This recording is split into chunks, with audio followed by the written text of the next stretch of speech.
Hello दोस्तों, आपका फिर से स्वागत है एस के चावड़ा क्लासेज के यूट्यूब के चैनल पर। हम पढ़ रहे थे आरबीसी 10th क्लास मैथ के अंदर जो चैप्टर सेकंड है रियल नंबर वास्तविक संख्या। आज इसका पार्ट सेकंड स्टार्ट करने जा रहे हैं। इससे पहले मैंने आपके लिए पार्ट फर्स्ट बना चुका हूं। यदि आपने नहीं देखा है तो डिस्क्रिप्शन के अंदर लिंक दिया गया है, तो वहां से आप पार्ट फर्स्ट देख सकते हो। तो आज हम सीखते हैं रियल नंबर का जो सेकंड पार्ट है, उसके जो क्वेश्चन का जो मेथड है, उस पार्ट के अंदर अंकगणित के जो मूलभूत प्रमेय पर आधारित है, तो उसके बारे में आज हम पढ़ेंगे। और अंकगणित मूलभूत प्रमेय यदि हम बात करें वो होता क्या है, तो प्रत्येक अभाज्य संख्या को एक गुणनखंड के रूप में व्यक्त किया जा सकता है। गुणनखंड के बिना भी हो सकता है। अगर किसी संख्या में कोई भी गुणनखंड नहीं है तो उसकी गुणा हम एक से कर सकते हैं। तो यहाँ सबसे पहले हम सीखते हैं कि धनात्मक पूर्णांक संख्या के गुणनखंड के रूप में व्यक्त गुणनखंड क्या होता है। तो दोनों आपको पता है, जैसे संख्या 140 के इसका गुणनखंड हम करते हैं। जैसे मैंने 140 का यहाँ पे गुणनखंड, आप सभी को पता है गुणनखंड करने का तरीका किस प्रकार से हम इसको करते हैं। यदि नहीं पता है तो आपको मैं अभी बता देता हूँ किस प्रकार से इसको गुणनखंड को करते हैं। ठीक है, तो सबसे पहले हम क्या करते हैं, सबसे पहले आप देखो कि एक अंक का उसमें भाग दो, क्या एक अंक में इसका तो भाग जाएगा नहीं। ठीक है, तो हम सबसे पहले क्या करते हैं, अभाज्य संख्या की सबसे छोटी संख्या जो क्या होती है 2, इसमें सबसे पहले हम क्या करते हैं, यहाँ पे 2 का भाग देते हैं। ठीक है, तो हम क्या करते हैं, सबसे पहले इसके अंदर 2 का बाहर वाले अंक में अपने को क्या करना है, यहाँ पे इसका भाग देना है। ठीक है, तो हम सीधा 2 का देते हैं, तो 2 में देंगे तो ये भाग चला जाएगा 70। फिर हम क्या कर देते हैं, इसके अंदर 2 का फिर से देखो, 2 का फिर से इसके अंदर जा रहा है। ठीक है, तो हम 2 के बाद में इसके अंदर वापस से हम क्या करते हैं, 2 का वापस से इसके अंदर भाग देते हैं। ठीक है, तो हम दे देते हैं इसके अंदर 2 का फिर से भाग। ठीक है, 2 का भाग हमने 70 में दिया।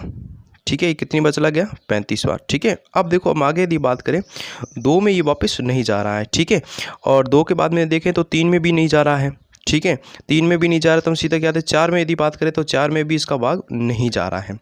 ठीक है, तो हम क्या कर देते हैं, इसके अंदर 5 में इसका भाग देते हैं। 5 का भाग हम जब 35 में देंगे तो कितनी बार चला जाएगा, ये भाग 7 बार चला जाएगा। ठीक है, और 7 में हम 7 का ही दे सकते हैं, क्योंकि 7 जो है वो क्या है, एक अभाज्य संख्या है, तो हम 7 में 7 का भाग देते हैं।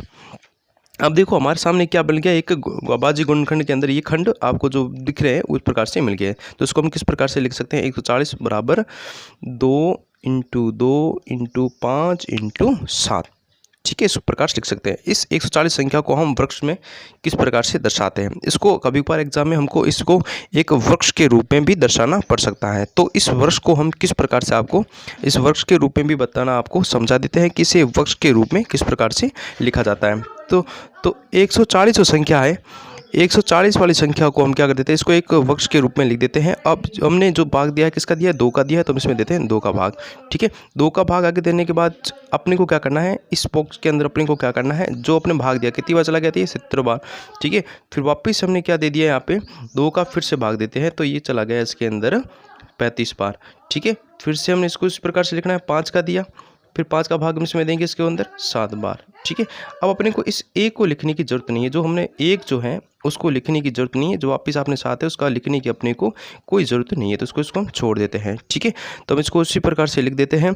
ठीक है, तो इस वर्ग के अंदर अपने को क्या मिल गया, 140 का अपने को मिल गया यहाँ पे 2 × 2, ये × 5 और ये वाला 7 मिल गया। ठीक है, तो इस रूप में हम लिख सकते हैं। तो इस प्रकार से हमने अभाज्य गुणनखंड को वृक्ष रूप में व्यक्त किया है। तो यहाँ पे इस प्रश्नावली का पहला मेथड यहाँ पे हो गया। अब हम बात करते हैं इसका दूसरा मेथड क्या है। तो अब दूसरा जो इसका मेथड है, अब यहाँ पर हम क्या करते हैं कि 2 व 3 संख्या दी जाती हैं, जिनको आप अभाज्य गुणनखंड द्वारा उसका एचसीएफ व एलसीएम निकालना पड़ता है। जिसे अपने को 2 या 3 या कुछ भी 4 संख्या दे दें, तो वहाँ से हम एचसीएफ और एलसीएम कैसे निकाल सकते हैं। जैसे 140 को दिया हुआ है, साथ में मैं लेता हूँ यहाँ पे 80 ले लेता हूँ। ठीक है, 80 में जैसे आपको क्या चीज़ ध्यान रखनी है कि 80 में आपको उसका गुणनखंड करना है जैसे आपने 140 का किया था। ठीक है, तो अब एचसीएफ और एलसीएम के ऊपर बात करते हैं। देखो मैं आपको एक छोटी सी और बात बता देता हूँ कि एचसीएफ और एलसीएम होता क्या है, ठीक है। जैसे यहाँ पे क्या होता है मैं आपको यहाँ से बता देता हूँ कि एचसीएफ और एलसीएम जैसे एससी के अंदर में जैसे गुणनखंड कर दिए। अब एचसीएफ और एलसीएम होता क्या है उसके ऊपर बात करते हैं। तो यहाँ पे एचसीएफ का मतलब होता है, एचसीएफ का मतलब होता है सबसे छोटी घात, ठीक है। जैसे इस प्रकार से बता सकते हैं कि सबसे छोटी घात वो कैसे होनी चाहिए, यहाँ पे समान होनी चाहिए, ठीक है। जैसे यहाँ पे 2 आ रहा है, यहाँ पे भी 2 आ रहा है, ठीक है। तो यहाँ पे जो सबसे छोटी घात को यूज में लेते हैं, ध्यान रखना सबसे छोटी घात, एचसीएफ का मतलब होता है सबसे छोटी घात वो कैसी होनी चाहिए, यहाँ पे समान होनी चाहिए। जबकि यदि हम बात करें एचसीएफ के अंदर तो सबसे समान व छोटी घात, अब वापिस आपको बोलना की जरूरत ना पड़े, एचसीएफ का मतलब होता है सबसे छोटी व समान घात, ठीक है। तो अब एलसीएम क्या होता है, सबसे बड़ी घात और असमान, ठीक है। तो इसमें आपको क्या ध्यान रखना है, इन दोनों के यदि आप गुणनखंड करते हो तो उसमें ध्यान रखना कि एलसीएम में हमेशा सबसे बड़ी घात का यूज में लेते हैं, ठीक है। तो एचसीएफ पे हमेशा बड़ी घातों को यूज में लेते हैं और कैसी होनी चाहिए, आपकी समान होनी जा सकती हैं, ठीक है। तो अब इसके ऊपर मैं आपको एग्जांपल से कुछ और भी समझाऊंगा, ठीक है। अब हम बात करते हैं इसके अंदर इसके थर्ड मेथड के ऊपर से कि थर्ड मेथड क्या होता है। तो दो संख्याओं के बीच में हम जब मस्सब और लस्सब का जो बीच में संबंध है उस संबंध को हम किस प्रकार से ज्ञात करते हैं। तो अब हम चलते हैं इसके थर्ड मेथड की तरफ। दो संख्याओं के मध्य मस्सब मतलब m और लस्सब का जो संबंध है उसको हम किस प्रकार से ज्ञात करते हैं। तो दो संख्या में मस्सब तथा लस्सब में संबंध। तो सबसे पहले हम क्या करते हैं, यहाँ पे जब हम दो संख्याओं का मस्सब और लस्सब जो निकाला जाता है तो उसमें सबसे पहले इनका संबंध जो है उसके ऊपर हम बात करते हैं। तो यहाँ पे सबसे लिखेंगे माना कि यहाँ पे A और B जो है, ठीक है, जो हमारा A व B है वो क्या है यहाँ पे हम लिख देते हैं और एचसीएफ इंटू एलसीएम। तो देखो A और जो B और इसके बीच में दो संख्याएं दी गई, माना A और B हमारी दो संख्या और एचसीएफ और एलसीएम के बीच में अपने को संबंध ज्ञात करना है। तो इसका फॉर्मूला क्या बन जाएगा, एचसीएफ इंटू एलसीएम। एचसीएफ और एलसीएम का जो मान होता है वो हमेशा इसकी पहली संख्या, ए मतलब पहली संख्या, बी मतलब दूसरी संख्या, तो पहली संख्या इंटू दूसरी संख्याओं के गुणनफल के बराबर होगा। तो ये चीज़ ध्यान रखना, इसका ये मैं इंपॉर्टेंट फॉर्मूला है दोस्तों, ये चीज़ ध्यान रखना कि एचसीएफ और एलसीएम जो होता है वो पहली संख्या दूसरी संख्या के गुणनफल के योग के बराबर होता है इसके अंदर, ठीक है। अब देखो इनका हम इसको एक फॉर्मूले के रूप में और भी इसके 4 फॉर्मूले इसको लिख सकते हैं। जैसे हमको एचसीएफ निकालना है, ठीक है, तो हमको एचसीएफ निकालना है तो हम क्या कर देते हैं, इस ए बराबर के अंदर अपने पास A इंटू बी है तो हम क्या करते हैं एलसीएम को ले लेते हैं, इसके नीचे लेते हैं, गुणा में है तो ये कहाँ चला जाएगा, इसके भाग में चला जाएगा, तो लिख देते हैं इसके अंदर एलसीएम, ठीक है। इसी प्रकार से हम क्या करते हैं, अपने को निकालना है यहाँ पे एलसीएम निकालना है, ठीक है। तो हम इस एलसीएम को हम किस प्रकार से निकालते हैं, तो अपने को वही चीज़ ध्यान रखनी है कि अब A इंटू बी हो जाएगा और एचसीएफ अपने नीचे आ जाता है। एलसीएम हम किस प्रकार से निकाल देते हैं, ए इंटू बी, तो यहाँ लिख देते हैं ए इंटू बी बट्टे में हो जाएगा यहाँ पे एचसीएफ, ठीक है। बात समझ आ रही होगी आपको, ठीक है। इसी प्रकार से यदि अपने को ए निकालना है मतलब पहली संख्या, मतलब ए मतलब पहली संख्या, यदि आपको एचसीएफ दिया जाए और एलसीएम दिया जाएगा और आपको यहाँ पे बी का मान मतलब दूसरी संख्या दी जाए तो हम पहली संख्या निकालते हैं तो उसको कैसे निकाल सकते हैं, तो बराबर लिखेंगे यहाँ पे एचसीएफ इंटू एलसीएम बट्टे में क्या हो जाएगा, इसके अंदर b हो जाएगा, मतलब आपकी दूसरी संख्या, b मतलब दूसरी संख्या, a मतलब पहली संख्या, ठीक है। तो हम इसको लिख देते हैं नीचे। इसी प्रकार से अपने को यदि दूसरी संख्या निकालनी हो तो अपने दूसरी संख्या को किस प्रकार से निकालते हैं, तो हम क्या लिखेंगे एचसीएफ इंटू एलसीएम बट्टे में आ जाएगा यहाँ पे पहली संख्या मतलब A का मान आ जाएगा, ठीक है। ये चीज़ ध्यान रखना, आपको कभी भी फॉर्मूले को अपने को रटना नहीं है, बस चीज़ को आपको समझना है। बस इस सीम के अंदर आपको एचसीएफ इंटू एलसीएम बराबर A इंटू बी को इसी समीकरण को आपको समझना है, ठीक है। तो एचसीएफ इंटू एलसीएम का जो मान था वो पहली संख्या दूसरी संख्या के बराबर होता है, ठीक है। तो एचसीएफ एलसीएम का जो मान निकाला, अब चलते हैं हम अब इसके प्रश्न की तरफ, ठीक है। जो हमने पहला मेथड जो बताया था उस प्रश्न के पहले मेथड से हम जिसमें से अपने एग्जाम्पल एक प्रश्न ले लेते हैं कि धनात्मक पूर्णांक 8190 को 8190 को अभाज्य गुणनखंड के गुणनफल के रूप में व्यक्त करना है। तो अब आपको क्या करना है, इसको अभाज्य, सबसे पहले अपने को क्या चीज़ ध्यान रखनी है, इनका 8190 का अपने को अभाज्य गुणनखंड करना है, फिर इसे एक वृक्ष के रूप में अपने को प्रतिष्ठित भी करना है। तो सबसे पहले हम क्या करते हैं, 8190 का हम क्या कर देते हैं, सबसे पहले अभाज्य गुणनखंड हम कर लेते हैं। तो सबसे पहले 81 गुणनखंड कर लेते हैं। सबसे पहले यदि हम बात करें तो यहाँ पे 2 का ही देंगे क्योंकि पीछे जो अंक है अपने पास क्या है 0 है। तो हम सबसे पहले यदि बात करें तो यहाँ पे हम सबसे पहले देते हैं यहाँ पे 2 का भाग, ठीक है। तो मैं इसको सीधा भाग को पूरा करके आपको बता देता हूँ। इस भाग को हम इस प्रकार से करते हैं। तो 2 का दे दिया तो 81 पे चला जाएगा यहाँ पे 4000 95, ठीक है। तो यहाँ पर मैं लिख देता हूँ यहाँ पे 4095, ठीक है। अब 4000 यहाँ पे 95 में इसको लिख लेता हूँ यहाँ पे, ठीक है। अब हम बात करते हैं 2 में वापस इसका भाग देते हैं, तो 2 में इसका भाग नहीं जाएगा, ठीक है, क्योंकि पीछे इसका अंक जो 5 है इसमें 2 का भाग दे तो भाग नहीं जाएगा, तो 2 के बाद नहीं जाएगा तो हम किसका देंगे यहाँ पे सीधा 3 का दे देते हैं, ठीक है, क्योंकि 3 में इसका पूरा भाग चला जाएगा। तो 3 का भाग इसमें देते हैं तो उत्तर आ जाएगा अपने पास, सॉरी भाग देने पर आ जाएगा 1365, ठीक है। अब 1365 में हम वापस से देखते हैं कि इसमें 3 का भाग जा रहा है क्या? हाँ बिल्कुल जा रहा है। 3 का भाग हम 1365 में देंगे तो चला जाएगा 455 में, ठीक है, 455 में यहाँ पे देते हैं 4 का। अब हम बात करते हैं इसके अंदर 4 का भाग इसके अंदर देते हैं, तो क्या 4 में इसमें भाग जा रहा है क्या? नहीं जा रहा है, क्योंकि पीछे अंक भी 5 5 आ रहा है, 4 कम 4 हो जाएगा, फिर ये भाग पीछे 5 बच जाएगा। तो हम देते हैं सीधा इसके अंदर 5 का भाग देते हैं, क्योंकि 4 में इसका भाग दे तो भाग नहीं जा सकता है, ठीक है। अब हम देते हैं इसके अंदर 5 में, जब कोई भाग नहीं जाता है तो हम इसके आगे वाले अंक को देते हैं, तो 5 का भाग चला जाएगा 91 बार। और फिर हम देते हैं इसके अंदर, फिर देखो 6 का नहीं जा रहा है, 6 का भी नहीं जा रहा, सीधा देते हैं हम 7 का भाग चला जाएगा इसके अंदर 13 बार, ठीक है। 7 में 91 होते हैं तो 13 बार चला गया। अब 13 का हम 13 में भाग देंगे, क्योंकि 13 एक अभाज्य संख्या है, ठीक है। अब यह करने के बाद में अब इसको अपने को इस 81 जो अपने 90 है इसको हम इसको गुणनखंड का अभाज्य गुणनखंड के रूप में भी इसको लिख सकते हैं, यदि इसको वर्ग के रूप में लिख लेते हैं पहले हम, ठीक है। 81 को 90 को सबसे पहले हमने क्या किया था, यहाँ पे 2 का दिया था, ठीक है, 2 का दिया था, कितना आया 2 का दिया था तो आ गया था यहाँ पे 495, तो यहाँ लिख देते हैं हम, यहाँ पे 4095 लिख देते हैं, ठीक है, 4095। फिर हमने दिया था इसके अंदर 3 का, तो यहाँ लिख देते हैं 3। फिर हमने यहाँ पे किया था 1365, तो यहाँ पे लिख देते हैं 1365। फिर हम देते हैं इसके अंदर 3 का दिया था, तो यहाँ लिख देते हैं हम 3, ठीक है। इसी प्रकार से हम आगे भी इसको लिख देते हैं 455, तो इसको हम लिखते हैं 455। फिर इसमें 5 का देते हैं, फिर ये चला गया था यहाँ पे 91 में, तो यहाँ लिख देते हैं 91। फिर ये चला गया 7 में, फिर यहाँ पे चला जाएगा ये 13 में, ठीक है। अब 13 को वही नीचे लिखने की जरूरत नहीं है, इसको हम सीधा लिख सकते हैं। तो इसमें अपने को अभाज्य जो गुणनखंड प्राप्त हो गए, तो अपने अभाज्य गुणनखंड क्या प्राप्त हो गया 90 के अंदर आगे 2 इसके अंदर देखेंगे तो 2 into 3 into 3 into 5 into 7 5 into 7 into 13, तो ये लिख दीजिएगा अपने पास 13, ठीक है। तो इस प्रकार से हमने 81 का हमने क्या कर दिया अभाज्य गुणनखंड। अब हम बात करते हैं इसके अंदर इसके सेकंड प्रश्न के ऊपर, जो सेकंड मेथड था इसका वो बता देते हैं।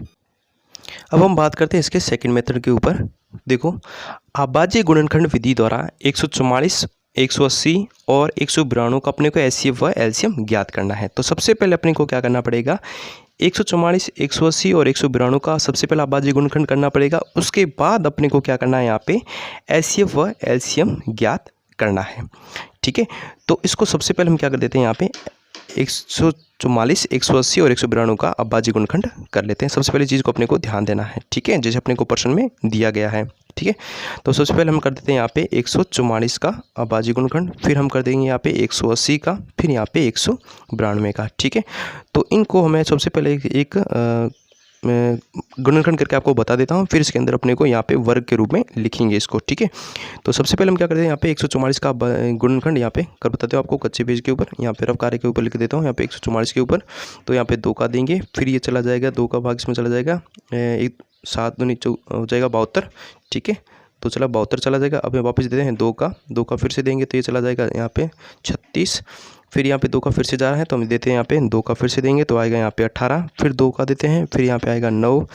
फिर यहाँ पे देते हैं हम इसके अंदर 3 का, फिर वापस देते हैं इसके अंदर 3 का देंगे 3 बार, 3 का फिर यहाँ दिया तो आएगा 1, ठीक है।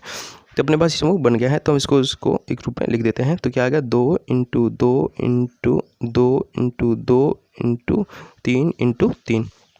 इसी प्रकार से हम क्या करते हैं 180 का भी कर लेते हैं, ठीक है।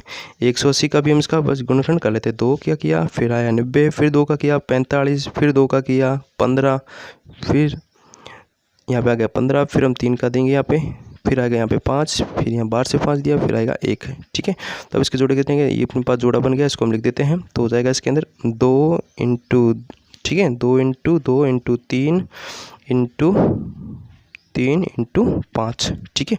अब इस प्रकार से 192 का भी निकाल देते हैं जल्दी से फटाफट। तो 2 का दिया आपने सबसे पहले, 2 का जाएगा कितनी बार चला गया यहाँ पे 96, ठीक है। फिर हम वापस देते हैं इसके अंदर 2 का फिर से जा रहा है तो हम देते हैं यहाँ पे 2 का फिर से, तो आ जाएगा यहाँ पे 48। 48, फिर हम 2 का फिर से दे देते तो आ जाएगा यहाँ पे 24, फिर 2 का फिर से जा रहा है इसके अंदर तो 2 का फिर देते हैं, यहाँ पे आ जाएगा यहाँ पे 12, फिर 2 का फिर देते हैं तो यहाँ पे आ जाएगा 6, फिर 2 का देते हैं यहाँ पे आ जाएगा 3, फिर 3 का यहाँ पे 1। ठीक है, तो 1 2 इसके अंदर आ जाएगा 6 है और यहाँ पे एक 3 है, तो हम लिख देते हैं इसको अंदर 1 2 3 4 5 और ये 6। तो यहाँ लिख देते हैं 2 1 2 3 4 5 और ये 6 और यहाँ पे 3 अकेला है तो 3 लिख देते हैं अकेला। ठीक है, अब यह करने के बाद आपको सीधे उसको क्या करना है, एक वर्ग के रूप में, जिसको अपने घात के रूप में किस प्रकार से लिखते हैं, 2 कितनी हो इसको घात के रूप में लिखना हम पहले सीख चुके हैं। इसको घात के रूप में लिखो ना, जितना संख्या होती है इसको एक पावर के रूप में इसको किस प्रकार से लिखते हैं। तो अब हम लिख देते हैं इसके अंदर 2 कितने यहाँ पे हैं, लिख देते हैं 2 4 बार हैं तो 2 को लिख देते हैं 4 बार इंटू, और यहाँ पे 3 2 बार हैं तो हम लिख देते हैं 3 को यहाँ पे 2 बार लिख देते हैं। ठीक है, इसी प्रकार से इसको भी लिख देते हैं, तो यहाँ पे 2 2 बार है तो हम लिख देते हैं 2 को 2 के ऊपर इंटू 3 कितनी बार यहाँ पे 2 बार है इंटू 5 अकेला, जिसके ऊपर 1 लिख देते हैं, बाद में लिखेंगे इसको। ठीक है, अब हम यहाँ पे 1 2 3 4 5 और 6, 2 की घात यहाँ पे कितनी है 6 इंटू 3 अकेला है। अब अपने को यहाँ से एचसीएफ व एलसीएम निकालना है। तो अभी आपको मैंने बताया था एचसीएफ जो होता है, एचसीएफ क्या होता है, हमेशा समान व छोटी घात होता है, जिसे मतलब बोलते हैं। ठीक है, एचसीएफ पे हमेशा ध्यान रखना समान होना चाहिए और कैसी घात होनी चाहिए, छोटी घात होनी चाहिए। हमेशा देखो इन पावरों में ये चीज़ ध्यान रखना, जब आप कोई गुणनखंड करते हो तो इसके बाद में आपको ये चीज़ ध्यान रखनी है, जब आप एचसीएफ निकालते हो तो उसमें हमेशा समान होना चाहिए और छोटी घात देखनी। तो इसमें यदि हम बात करें तो सबसे देखो यहाँ पे 2 की घात 2 है तो छोटी है, तो यहाँ लिखेंगे 2 की घात को 2। ठीक है, और आगे भी देखो अंक के अंदर कोई भी संख्या जो आगे समान आ रही है कि नहीं आ रही। ठीक है, जैसे यहाँ पे जैसे समान आई थी वहाँ पर भी आप देखो कि पीछे समान आ रही है, बिल्कुल आ रही है। जैसे यहाँ पे यदि बात करें तो यहाँ पे 3 का एक बार स्क्वायर है, यहाँ पर भी 3 का स्क्वायर, यहाँ पे 3 अकेला है। ठीक है, तो इसमें देखो 3 का यहाँ पावर 2 है, यहाँ पर भी यहाँ पे 1 है। ठीक है, तो अपने को ध्यान रखना सबसे समान व सबसे छोटी घात लेनी। तो यहाँ पे 3 ले लेते हैं, यहाँ लेते हैं 3। ठीक है, अब इसके अपने पास आ गया यहाँ पे एचसीएफ आ गया। ठीक है, अब सीधा हम इसको खोल सकते हैं। इसके अंदर 2 का स्क्वायर हो जाएगा यहाँ पे 4 गुणे के अंदर हो जाएगा 3 और यहाँ पे हो जाएगा 12। तो अपना जो संख्या अपने 180 192 है, इनका जो एचसीएफ आ गया वो कितना आ गया, यहाँ पे 12 आ गया। अब अपने को क्या निकालना है, इसके अंदर एलसीएम निकालना है। तो एलसीएम में मैंने बताया था समान असमान, ध्यान रखना असमान व सबसे बड़ी घात। ठीक है, तो जो चीज़ अपने को ये नहीं देखना है कि समान है असमान, वो चीज़ नहीं, आपको ध्यान रखना है कि असमान होना चाहिए, समान कुछ भी हो, पर ध्यान रखना हमेशा बड़ी घात को यूज में लिया जाता है। बड़ी घात को यूज में लेने के बाद में जो पीछे कोई अंक बच जाता है उसको भी अपने को एलसीएम के साथ में कनेक्ट कर देना है। जो भी बची हुई चीज़ को करते हैं कैसे हैं, तो देखिए दोस्तों इसके अंदर जब हमने इनका अभाज्य गुणनखंड किया तो उसमें यदि हम बात करें तो इस 2 के पावर 4 है, यहाँ पे 2 की घात 2, यहाँ पे 2 की घात 6 है। तो हम क्या करते हैं, यहाँ पे 2 की घात 6 को यूज में ले लेते हैं। अब हम क्या करते हैं, यहाँ पे 3 की पावर 2 है तो सबसे 3 की पावर 2 ले लिया। अब जो बची हुई संख्या है, जैसे यहाँ पे 5 है, यहाँ पे 1 बचा हुआ है, तो हम इसमें अंदर क्या करते हैं 5 को भी इसके अंदर नीचे उतार लेते हैं। ठीक है, अब 2 की घात 6 है, तो अभी हमने बात की थी कि 2 की घात जो 6 है इसका भी हमने निकाला भी है। देखो कहाँ पे निकाला, ये रहा। ठीक है, मल्टीप्लाई 2 दूनी 2 गुणा 2 से कर लेंगे इसके अंदर, 4 4 दूनी 8 8 दूनी 16 16 दूनी 32 32 दूनी 64। ठीक है, तो यहाँ लिख देते हैं हम 2 की पावर 6 हो जाएगी यहाँ पे 64 इंटू 3 का पावर 2 हो जाएगा यहाँ पे 9 इंटू 5। ठीक है, अब इनका मल्टीप्लाई कर देते हैं, इसकी मल्टीप्लाई करेंगे तो उत्तर आ जाएगा 2880। ठीक है, तो हम यहाँ पे सीधा लिख देते, मेरे किया हुआ था 2880, तो ये अपना क्या आ गया यहाँ पे एलसीएम आ गया। ठीक है, आई होप दोस्तों आपको ये प्रश्न अच्छी तरीके से समझ में आ गया होगा। अब हम बात करते थर्ड मेथड के ऊपर बात करते हैं। अपना थर्ड मेथड के अंदर लिखा हुआ है पूर्णांक के युग्म में आपको 510 व विकर्णों के एचसीएफ और एलसीएम ज्ञात कीजिए और साथ में अपने उत्तर की जांच भी करनी है और युग्म के दोनों संख्याओं का गुणनफल एचसीएफ इंटू एलसीएम के बराबर हो।